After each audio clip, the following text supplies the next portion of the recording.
Okay, on to our last chapter for the week, chapter 10, Kiana Rubini. Bad news from Utah. The equipment trailer got struck by lightning, so production on my mom's movie has to be shut down for a couple of weeks. I can't come back home while you guys are waiting to start up again, I asked Mom over Skype. That wouldn't work, she tells me. What about school? How can we pull you out of Greenwich when you just got started? And then re-roll you once shooting resumes? That would be too disruptive. I have to hold myself back from screaming. There's nothing to disrupt. I don't really go here.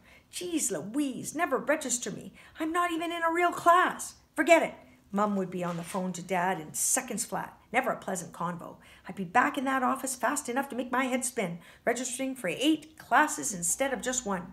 8 new teachers to get used to who give you real assignments and real homework? No, my life isn't perfect, but it's designed for maximum bearableness.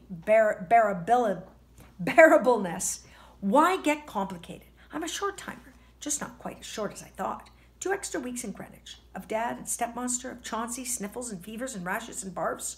2 more weeks in the Parmesan house. 2 more weeks of the unteachables. Fine, I can handle it. I can do 2 more weeks standing on my head. Speaking of school, Mum goes on, how are you fitting in? I went there, you know, back when it was in the old Greenwich High. Great, I tell her. I've already gotten picked for this special program. Mum beams. Special? I knew she wouldn't be able to resist the idea of me being exceptional. I plow forward. It's called SCS-8. Really hard to get into. I should know. I'm not really, even really in it. The teacher is fantastic. He's super hands-off because he wants us to learn to work independently. Mr. Kermit believes... Kermit? She interrupts. You mean from the cheating scandal?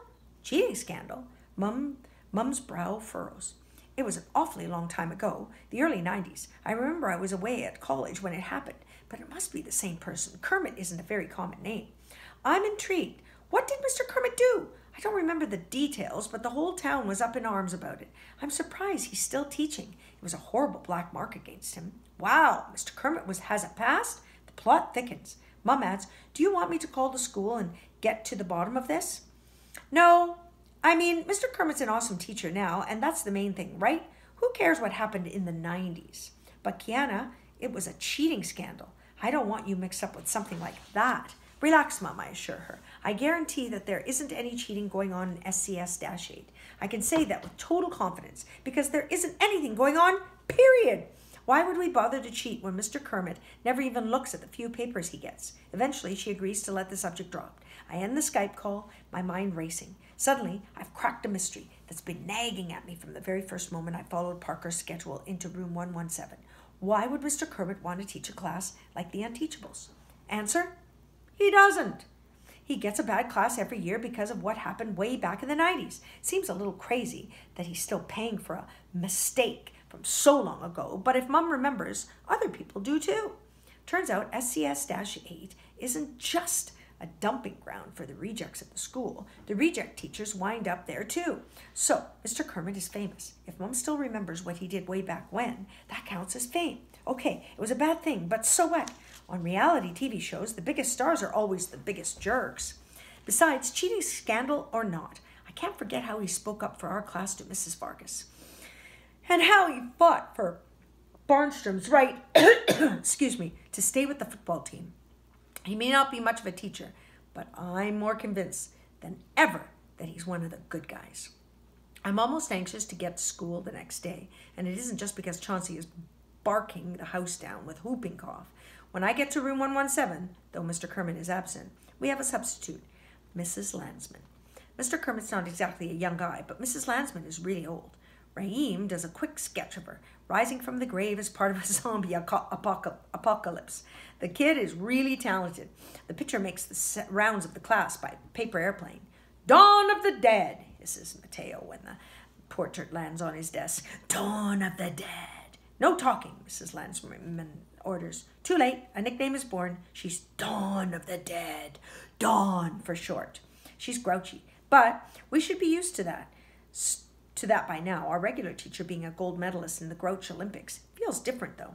Dawn grabs at us, while Mr. Kermit just crabs at us, because crabbing is his natural state. So when some of it lands on us, we don't take it personally. We just happen to be in the same room. Dawn is yammering on about the Battle of Gettysburg when I hear a power hum, low but growing in the volume. At first, I'm afraid the school is about to blow up. Then I realize the sound is coming from the desk next to me. Aldo. Oh no, his face is almost as red as his hair as he devotes all his breath to maintaining the sound. Now the hum is coming from behind me at a slightly different pitch. I risk a glance over my shoulder. Barnstorm's doing it too, a look of unholy glee on his face. Next, the noise drops at least an octave. Elaine buzzing like a bassoon. Well, we Californians know how to prank a sub as well as anybody, so I jump right in. Pretty soon, SCS-8 is vibrating. Alarmed, Dawn of the Dead puts in a call to the custodian. As soon as Mr. Carstairs comes in, we stop humming. It was happening just a second ago, the substitute teacher insists. It sounded like a problem with the wiring. The custodian rakes us with a rueful look. It's the kids, ma'am. They're messing with you. They do it to all the subs. Dawn doesn't like that. For a minute there, I'm afraid we're going to have a real zombie apocalypse on our hands. But in the end, what can she do besides yell? She does a whole lot of that. It's pretty jarring when you're used to Mr. Kermit, who barely speaks at all. We fight back. We do the old drop a textbook trick at least 20 times. Barnstrom drums with his crutches on the floor. Elaine pretends to be asleep, which is odd because Raheem stays awake and alert. Mateo speaks to the substitute in Dothraki and does all his written work in Elven runes. That's right, I said, work. Dawn of the Dead is trying to run this like an actual class. Who does she think she is? Take out our math books, she announces. What math books? Barnstrom returns. Surely there are math books. Her frustration is growing. How do you study math?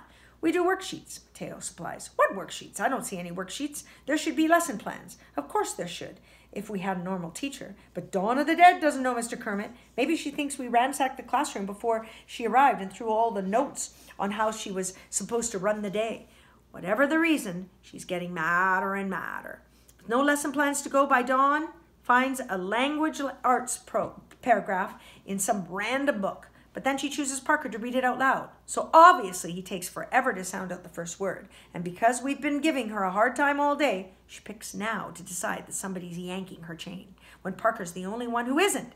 So she sends him to the principal's office. 60 seconds later, we hear a pickup truck with a broken muffler start up and peel out of the parking lot. You know, he didn't do that on purpose, I tell Dawn. He has a reading problem, and he's sensitive about it. Miss Fountain comes over and tries to calm everybody down by inviting us for another circle time. Circle time? Dawn is outraged. These students are too old for circle time, and so are yours. Miss Fountain seems to be about to launch into her speech on how no one is too old for positive reinforcement. But then she takes a good look at Dawn of the Dead, who actually might be. She beasts a hasty retreat to her own class. When the bell finally rings at 3:30, Dawn of the Dead tells us we're the most disrespectful class she's ever met in her long teaching career, and we should all be ashamed of ourselves. My son went to this school. He's a successful journalist today, and he'd be appalled to see what's become of the place that gave him his education. You students are a new low. I don't think you'd ever behave for Mr. Kermit the way you behaved today. As we listen to her sensible heels clicking down the hall, a strange quiet descends in room 117. Yeah, well, maybe Mr. Kermit isn't a cranky old bag like you, Aldo tosses after her when she's too far away to hear it. The thing is, she's right, Raheem muses. Brow furrowed. We wouldn't have behaved that way for Ribbit. I wonder why. I could have answered that, because even though Mr. Kermit kind of ignores us, he knows we're his class, and he sticks up for us when we need it. He likes us in his way, and I'd never be able to explain it to the others, but I think in our way, we might be starting to like him too. When Mr. Kermit enters room 117 the next morning, he's greeted by a sight he's never seen before. The 7 of us, quiet and attentive, seated at our desks, hands folded, eyes front. Let's face it, there's no way Dawn of the Dead said anything good about us yesterday. This, then, is payback time, and none of us are looking forward to it. You can feel the tension in the air as we wait for our teacher to let us have it. Mr. Kermit sets his newspaper and his coffee down on his desk and looks face to face to us. What? Nobody answers, so he starts handing out the first worksheet of the day. The instant the papers hit our desks, there's a pen in every hand and all heads are down. Out of the corner of my eye, I see the teacher pulled up short, frowning. This is another first. The entire class hard to work, no airplanes circling overhead, no talking. He shrugs and returns to his desk, peering down at the crossword puzzle. I turn my attention to the assignment, which is about current events, and I think hard about what I've seen lately in the news, on the internet, and in social media. The intercom buzzes to life. Mr. Kermit, Mr. Kermit, comes the voice of the secretary. Principal Vargas is available this morning if you'd like to discuss Mrs. Landsman's report on your students from yesterday. You can almost hear the jarring sound of a needle scratching across a vinyl record. We all freeze, staring up at our teacher. If Dawn of the Dead filed a report, you can bet she gave us Z minus. No, Mr. Kermit replies. Thanks anyway. That gets our attention. Is Mr. Kermit so detached from reality that he doesn't think anything that happened yesterday was bad? Or is it that he never read Dawn's report, just like the never reads our work? The mood in room 117 lightens a little. Whatever the reason, it looks as if we might be off the hook. It occurs to me that maybe Mr. Kermit never reads our stuff because none of the Unteachables ever hands in anything worth reading. That's an easy fix. There's an easy essay question on the back of today's worksheet, and I make up my mind to knock it out of the park. The prompt is about mass transit, subways, buses, and light rail trains. I believe in that kind of thing anyway. I'm from LA, where our transit systems are a joke. And what do we get for it? Traffic jams and pollution. Pretty soon the entire page is full, and I'm only getting started. I approach Mr. Kermit's desk. Ribbit has pushed his puzzle aside. He's examining a memo from his office. I catch the heading, Report of Substitute Teacher, across the top. He notices me, and I search his eyes for any reaction to what has to be a horrible rundown of her day with a class of unteachable barbarians. Are you really mad at us? I ask in a small voice. He looks like the question never occurred to him. There are two sides to every story, he says finally. He reaches down and slides the report into the trash can. Is there something I can do for you? He adds, obviously wishing I could go away. Can I have more paper? His brows furrows. For what? My essay. I ran out of space. That causes kind of a stir in our class. In SCS-8, kids do too little work, never too much. Mr. Kermit's back into his puzzle now. It's almost as if he's hoping I'll forget what I asked for and leave him alone.